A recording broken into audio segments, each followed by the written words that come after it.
Mga kabikir, ang lutuin ko ngayon, kalabasa pandesal. Sa kawali ko na naman lutuin mga kabikir. Sa mga mahilig sa pandesal, panoorin niyo ito. Sa kawali lang natin lutuin, madaling lutuin lang mga kabikir. Napakadaling gawin lang, kalabasa pandesal. Ito ang mga ingredients.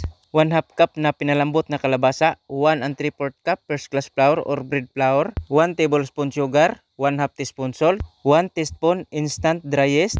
Pagkatapos ilagay na natin ang ating pinalambot na kalabasa, 1/2 cup, isang pirasong itlog, 1/3 cup milk, pwede rin water mga kabikir.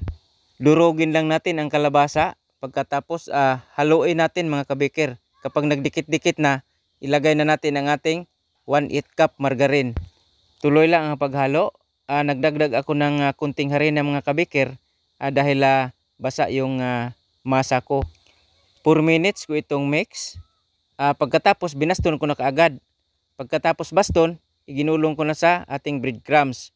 Pagkatapos pinapaalas ako ng 30 minutes bago ko pinutol. Ito cut lang natin 30 minutes na putulin natin. Putulin natin sa gusto natin putol. Pagkatapos kong naputol, pinapaalas ako ulit ng 30 minutes bago ko niluto. Ito cut lang natin 30 minutes na. Lutuin na natin sa kawali mga kabikir. Mula sa pagsalang 2 to 3 minutes tingnan natin. Kapag brown na sa ilalim, baliktarin na natin. Mula pagbaliktad 2 to 3 minutes uli, tignan uli natin kung brown na sa ilalim, luto na mga kabikir. Mahinang apoy lang ito mga kabikir at madaling maluto lang ito. Sa mga kabikir natin dyan na walang oven, pwede tayong magluto mga kabikir ng pandesal sa kawali lang. Sa mga malayo sa bayan at saka malayo sa bikiri, pwede nyo itong gawin sa mga bahay ninyo. Bumili lang kayo ng ingredients, hindi mahirap hanapin ang ingredients nito dahil lahat ay nasa palengke lang mga kabikir. Mga kabikir, sana nagustuhan nyo ang recipe na isinare ko sa inyo ngayon.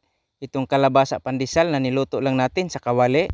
At abangan nyo pa mga kabikir ang iba ko pang mga recipe. Marami po tayo mga recipe ng tinapay na lutuin natin sa kawali, sa kaldero at sa oven. Mga kabikir, maraming salamat sa lagi niyong panunood, sa pag-share sa aking mga video. Mga followers, mga non-followers, maraming salamat sa inyong suporta mga kabikir at God bless sa ating lahat.